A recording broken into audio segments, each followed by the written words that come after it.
قل هل يستوي الذين يعلمون والذين لا يعلمون إنما يتذكر أولو الألباب.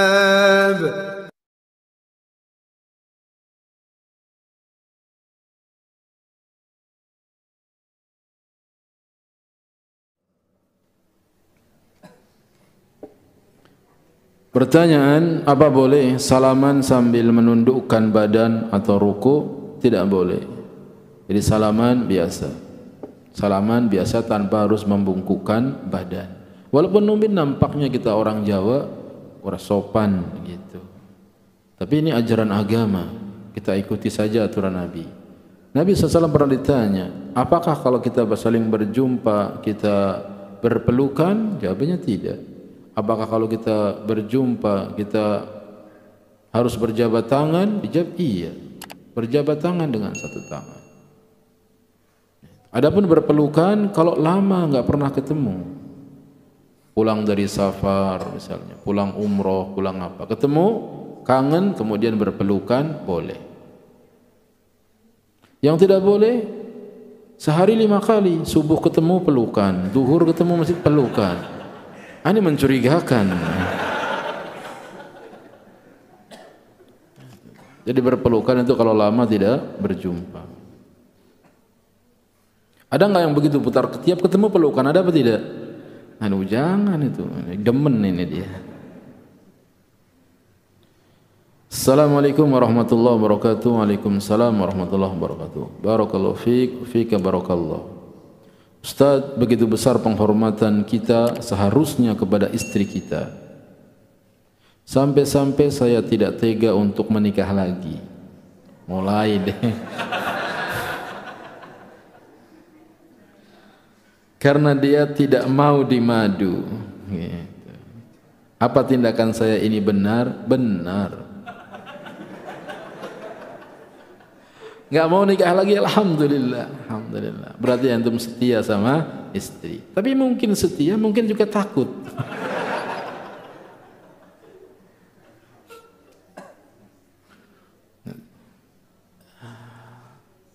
Karena banyak sekali gadis-gadis belum ada yang menikahi. Kasihan apa tidak? Saya baca buku Istriku Menikahkanku. Itu judul buku. Itu jeritan seorang gadis. Kesian sekali. Gadis ini paling benci dengan poligami. Setiap ada orang yang berpoligami, dia marah. Mau-maunya istrinya dimadu. Kalau saya jadi istrinya, mendingan cerai daripada dimadu. Setiap ada orang poligami, dia bilang, itu perempuan mau-maunya jadi istri kedua. Ngerebut suami orang.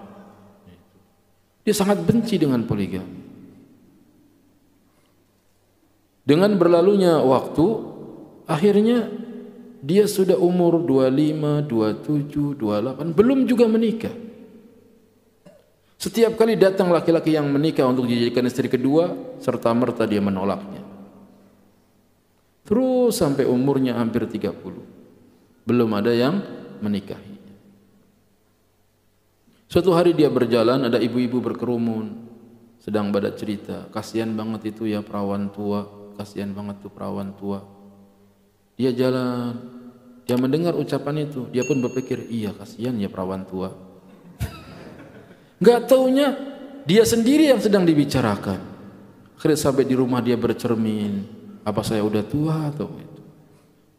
Sedih dia, mulai sedih.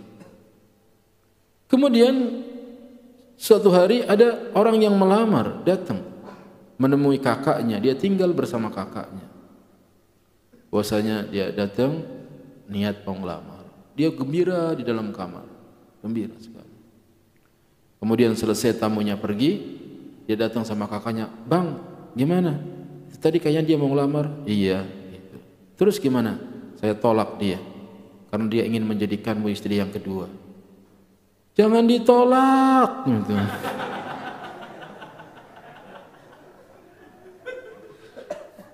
"Panggil lagi dia, aku mau walaupun yang kedua."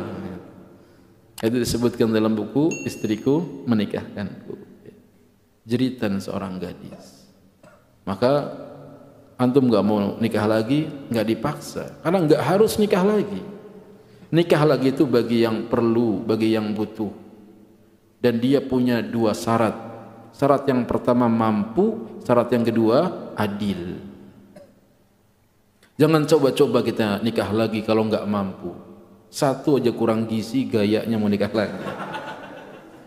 Ini suami-suami belagu tiap hari ceritanya poligami aja. Istrimu masih kurang gizi. Itu kesenangan diberikan sama istri, berikan kemakmuran sama istrimu.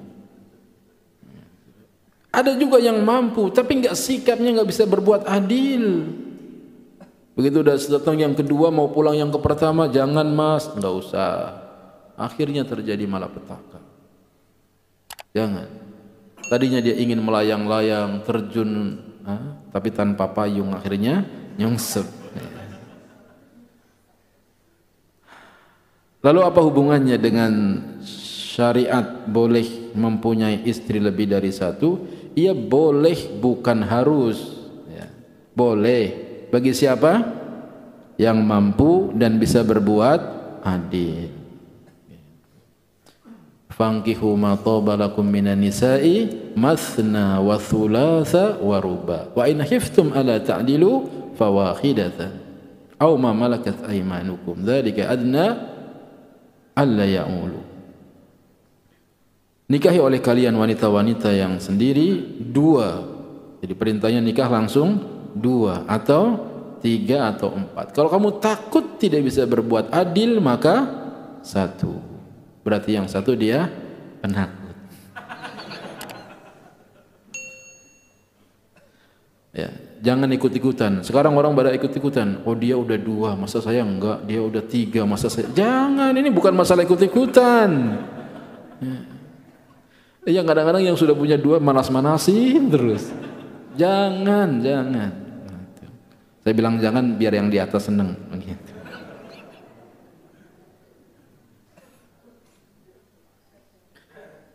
Assalamualaikum warahmatullahi wabarakatuh. Waalaikumsalam warahmatullahi wabarakatuh. Ustaz yang terhormat, bagaimana hukumnya apabila istri diajak suaminya, ia minta ditunda besok saja.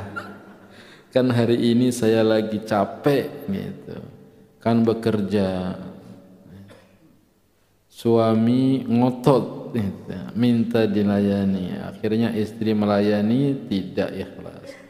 Suami jangan suka minta. Suami jangan suka minta. Tapi langsung aja. Jangan suka minta-minta, jangan. Malu minta-minta. La haya minal iman.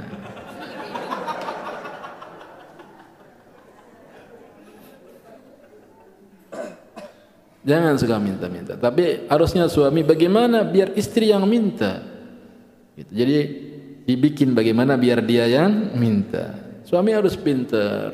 Tidak boleh langsung saja mendatangi istri seperti binatang jantan mendatangi betinanya.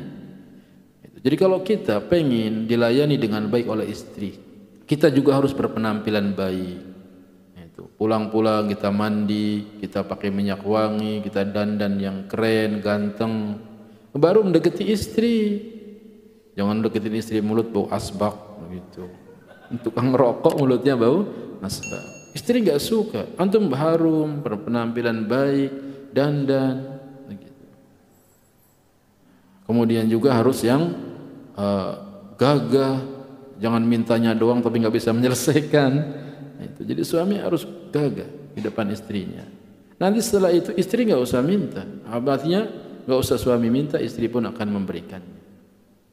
Seperti itu caranya. Jadi kita ingin istri kita cantik, istri kita juga menghendaki itu dari kita. Berpenampilan yang bagus, kemudian yang harum, yang bersih, kemudian baru mendekati istri. Dan ini juga banyak suami-suami tidak tahu. Jadi sebelum kita memintanya hendaknya ada muqaddimah. Ada apa? Innal hamdalillah. Jadi harus ada muqaddimah dahulu, enggak boleh langsung. Saya khutbah aja muqaddimah doain dulu begitu. Assalamualaikum. Waalaikumsalam. Bagaimana hukumnya seorang suami yang tidak memberikan nafkah batin dan dia cuek saja? Maka si istri harus bersabar. Kenapa kok suami bisa cuek? Jadi harus menyadari itu. Mungkin suaminya sakit sehingga dia perlu berobat.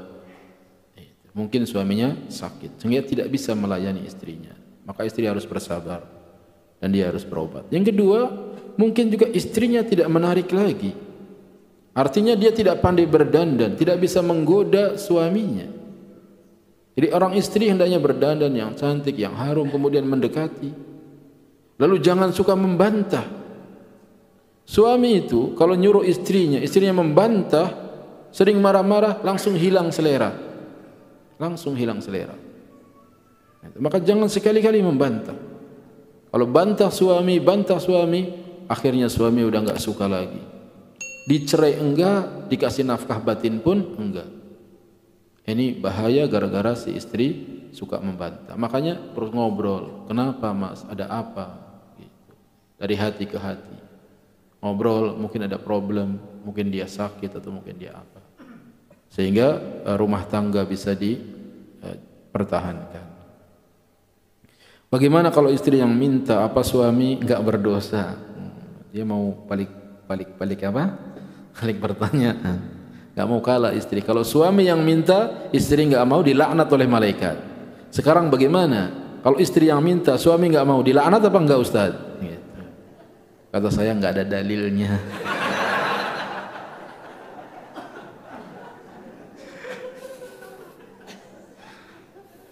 Yang ada dalilnya kalau suami yang minta. Semoga nasihat ini bermanfaat buat kita semua. Semoga rumah tangga kita semakin hari semakin bahagia. Subhanakallahumma bihamdika asyhadu an la ilaha illa anta astaghfiruka wa atubu ilaik. Wassalamualaikum warahmatullahi wabarakatuh.